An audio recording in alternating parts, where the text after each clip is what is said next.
पाक परवरदिगार ने अपने महबूब को फरमाया, ऐ महबूब आप कह दीजिए, फरमा दीजिए, कुल्ला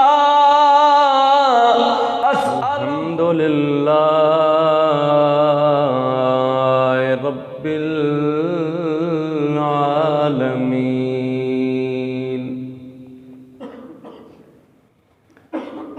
वला आक़िबतु लिल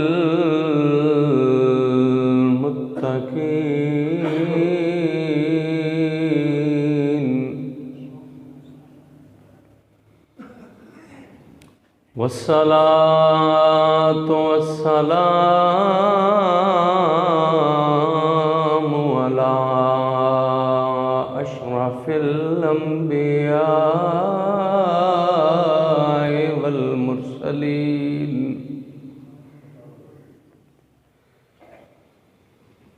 खातमिन नबिय्यीन शफीइल मुज़निबीन रहमतिल लिल आलमीन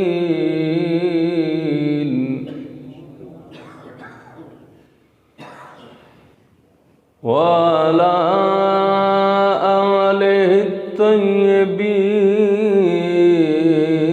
अत्ताहिरीन व अस्हाबिहि राशिदीन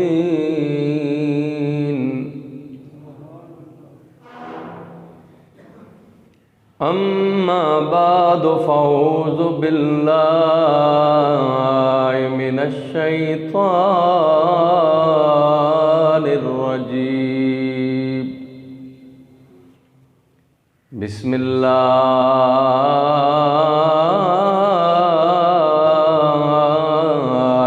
रहमानिर रहीम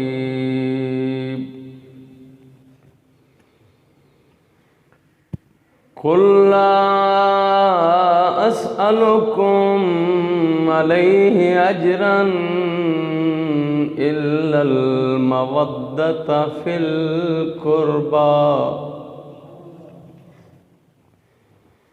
सदक़ल्लाहु मौलानल अज़ीम व सदक़ रसूलुहुन नबियुल करीमुल अमीन इन्नल्लाह व मलाइकतहु युसल्लूना अलन नबी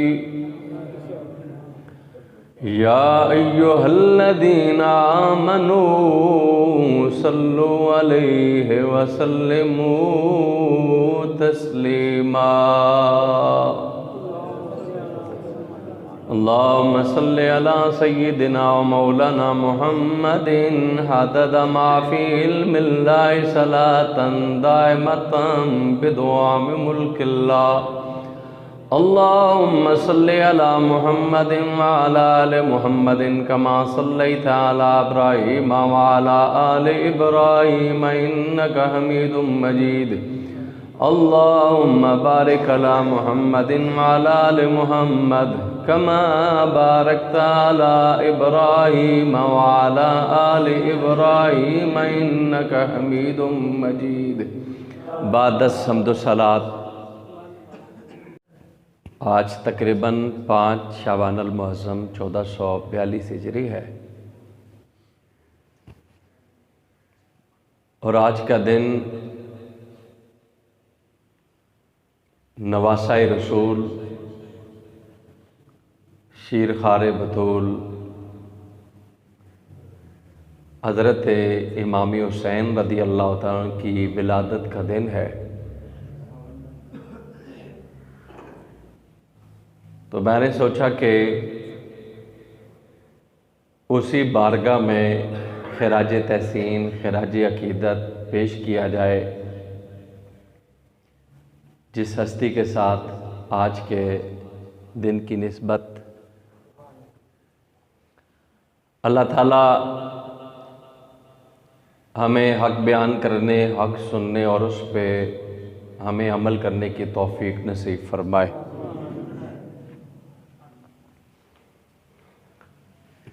ये बात याद रखें कि नबी पाक सल्लल्लाहु अलैहि वसल्लम ने बहुत तकलीफ़ें उठा के सब्र व बर्दाश्त की हद और इंतहा करके हम तक अल्लाह का दीन पहुंचाया। जो शरीयत और हक लेकर आप तशरीफ़ लाए, आपने वो अपनी उम्मत तक पहुंचाया। न सिर्फ हुजूर बल्कि जमी अम्बिया और रसूल जो तशरीफ़ लाए, उन्होंने अल्लाह का पैगाम दिया और उस पैगाम के पहुंचाने में सब ने बड़ी तकलीफ़ें उठाई, बड़ी मुश्किलें बर्दाश्त की। इंसानों के बाप हज़रत आदम अलैहिस्सलाम के दौर से अगर देखें तो आपका जन्नत से आना ही क्या कम तकलीफ़ है। 3.5 सदियाँ आंसू बहा बहा के उस रब की बारगाह में इल्तिजाएं करने वाले हज़रत आदम, अगर अल्लाह ताला उनकी उस इज्तिहादी ख़ता को भी अगर मुआफ़ फरमाता है तो वो भी नाम मोहम्मद का सदका मुआफ़ फरमाता है। नूह अलैहिस्सलाम देखें 950 साल तक तबलीग करते रहे, 90 लोग मुसलमान हुए, बड़ी तकलीफ़ें उठाई उन्होंने, लेकिन सब्र और बर्दाश्त से इस पैगाम को पहुंचाने में लगे रहे। इब्राहीम अलैहिस्सलाम की ज़िंदगी पे गौर करें, जब उन्होंने इस पैगाम को पहुंचाया तो कितने बड़े इम्तिहानों से गुजरे। आग में फेंका भी गया, बड़ी तकलीफ़ें उठाई, लेकिन आपने अपने इस मिशन को जारी रखा। कहीं पे अल्लाह ताला ने किसी बाप से बेटे जुदा कर लिए, 12-12 बरस तक जुदाइयाँ रखी, हुस्न जमाल के पैकरों को कुओं में फेंकवाया गया, लेकिन सब ने बर्दाश्त किया। किसी पे कई साल तक बीमारियां लाहक करके, किसी को आरों सो चिरवा के अल्लाह ताला ने इम्तिहानों में, मुश्किलात में डाला। सब ने सब्र किया, बर्दाश्त किया, लेकिन पैगाम खुदा पहुंचाते रहे। उन सब की तकलीफ़ें एक तरफ, तकलीफ़ों के पहाड़ टूटे हमारे आका व मौला मोहम्मद रसूलुल्लाह पे कि नबी पाक सल्लल्लाहु अलैहि वसल्लम के अपनों ने हुजूर की खिलाफ वर्जियाँ की, मुहालफतें की, आपके अजीज़ व अकारिब रास्तों में कांटे बिछाते, गालियाँ बकवासात करते, यहाँ तक कि ताइफ वालों ने तो जिसमें नाज़नीन को इतना ज़ख्मी किया कि सरकार के नालैन भी लहू से भर गए। लेकिन सरकार इंतहाई सब्र से, बर्दाश्त से पैगाम खुदा पहुँचाते रहे। आखिर वो वक्त भी आया कि उस पाक ज़ात ने उसी प्यारे महबूब पे ये ऐलान फरमाया कि आज हमने आप पे अपने दीन को मुकम्मल कर दिया है। मैं समझता हूँ जिस तबलीग को, जिस इशाअत को पेश करने में हजरत नूह अलैहिस्सलाम की ज़िंदगी के 950 साल सर्व होते हैं, कई साल तक अंबिया वो पैगाम पहुंचाते हैं, लेकिन उन पे अल्लाह अपना दीन मुकम्मल नहीं करता। जो ज़माना नबूवत के 23 सालों में सरकार पे अल्लाह अपने दीन को मुकम्मल फरमाता है। सरकार ने सब कुछ पेश किया इस उम्मत के लिए। सरकार हरीस हैं, रऊफ हैं, रहीम हैं। इनका मुशक्कत में पड़ना हमारे आका को सख्त गराम गुजरता है। इनकी भलाई के निहायत चाहने वाले हैं। सरकार ने एक एक पैगाम दिया, इस उम्मत को सीधा रास्ता दिखाया। इस्लाम, दीन, ईमान, शरीयत, कुरान, यह सब कुछ सरकार ने दिया और किसी शय पे सरकार ने हमसे अजर नहीं मांगा कि बैसियत नबी ये तो आप पे वाजिब है कि आपने एक एक शय जो है वो अपनी उम्मत के सामने पेश फरमाई है। लेकिन जब हुजूर के घराने, हुजूर के आले बैत की मोहब्बत और मवद्दत की बात आती है तो सरकार फरमाते हैं मैं तुमसे कराबतदारों की मोहब्बत और मवद्दत मांगता हूँ। तो नबी पाक सल्लल्लाहु अलैहि वसल्लम की बारगाह में सवाल होता है कि सरकार आपके कराबत वाले कौन है, आपके कराबतदार कौन है? हज़रत अब्दुल्लाह इब्न अब्बास की अगर बात करें तो ये वो सहाबी हैं जिनको सरकार की दुआ से अल्लाह ने कुरान का आलिम और मुफस्सिर बनाया है। सरकार ने दुआ दी थी कि अल्लाह इसको कुरान का आलिम बना, कुरान का मुफस्सिर बना। आप फरमाते हैं सरकार के कराबतदारों से अली ओ फातिमा ओ हसन ओ हुसैन मुराद है। चार हस्तियां ये हैं और पांचवी हस्ती हमारे आका व मौला मोहम्मद रसूलुल्लाह की है। तो कितने हो गए? पांच, जिसको हम अपनी ज़बान में कहते हैं पांच तन पाक। इन पे कुरान मजीद में आया ततहीर नाजल फरमाई है और हजरत उम्मे सलमा रदी अल्लाह ताला अन्हा जो तमाम मोमिनों की मां है, आप फरमाती हैं लोगों गवाह हो जाओ, गुमराही में ना रहना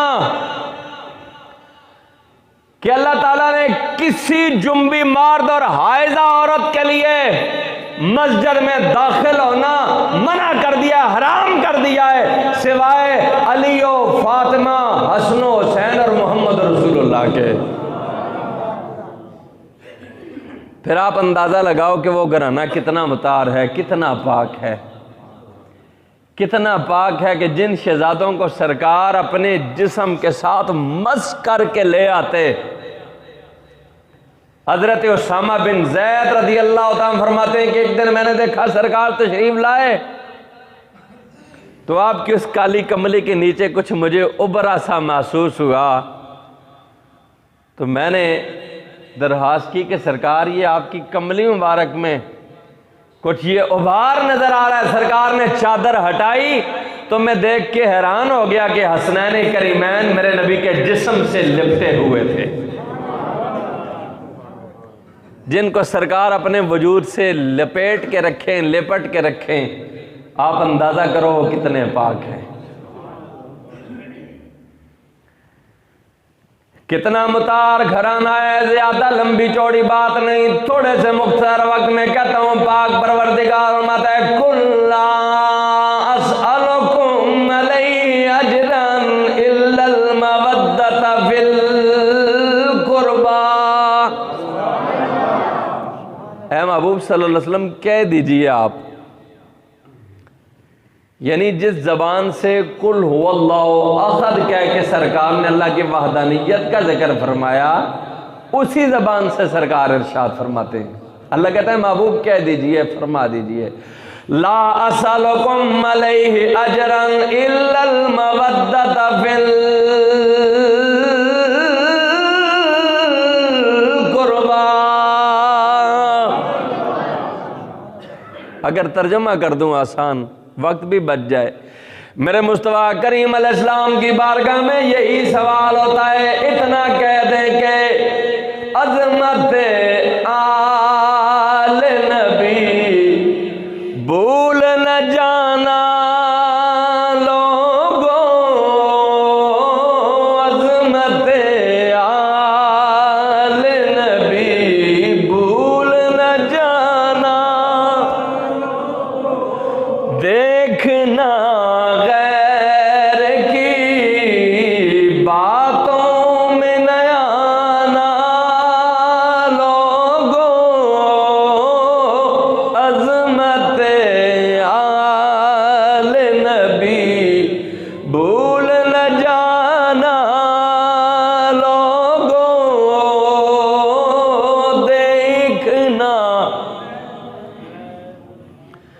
पाक परवरदिगार ने अपने महबूब को फरमाया, ऐ महबूब आप कह दीजिए, फरमा दीजिए, कुल्ला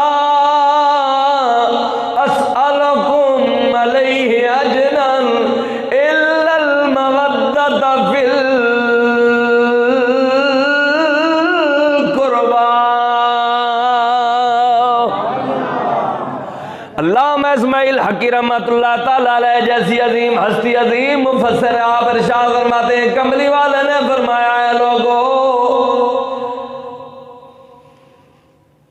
हज़रत हसनैन करीमैन से, मेरी आले बैत से मोहब्बत करो, मवद्दत करो, ये अल्लाह ने तुम्हारे ऊपर वाजिब फरमाई है। और आप फरमाते हैं, जो सरकार ने फरमाया मेरी आल की मोहब्बत में मर गया, सरकार फरमाते हैं वो मोमिन की मौत मरेगा। आज किसी बंदे को पता नहीं उसकी जिंदगी कितनी है, 50 साल है, 60 साल है, 80 साल है, 1 सदी है, पता नहीं एक एक दिन कैसे गुजरेगा, क्या क्या अमल करेगा पता नहीं। ना मेहमान में नमाजी होंगी, हज होगा, रोजे होंगे, क्या होगा पता नहीं। आखिरी नज़ा के वक्त कलमा नसीब होता है या नहीं, ईमान पे खात्मा होता है या नहीं। कमरी वाले फरमाते हैं, जो मेरी आले बैत की मोहब्बत में मरा, ईमान पे मरा है। देखो ना, मौत कहाँ आए, किस हाल में आए। आपके करीब आज 3 बरस हो गए, दरिया में कश्ती डूब गई, 25 लोग दरियाए सिंध की रेत में दब के रह गए। 2.5 साल के बाद 4-5 लाशें उस दिन मिली हैं। लेकिन आप देखें, आज 3 साल हो गए उनको, तो देखते हुए लोगों की निगाहें तरस रही हैं। किसी इंसान की मौत कैसी है किसी को कुछ पता नहीं, चाहे पानी की है, आग की है, कैसे है, हादसाती है, बीमारी की है। लेकिन हम देखें कितना बड़ा सरकार का ऐलान है कि जो उनकी आल की मोहब्बत में मरेगा वो ईमान की मौत मरेगा। यानी अल्लाह ताला नज़ा के वक्त भी उसको कलमे की दौलत अता फरमाएगा, कलमे की दौलत अता फरमाया कर। दोस्ताने गिरामी कादर हुजूर की मोहब्बत में मरने वाला, आले बैत की मोहब्बत में मरने वाला ईमान पे मरता है। और जो मुनाफिक हो, जो उनका बुग़्ज़ लेके मरे, सरकार फरमाते हैं वो काफिर की मौत मरेगा। जो हुजूर की आल का बुग़्ज़ लेके मरे, उसका खात्मा कुफर पे होगा।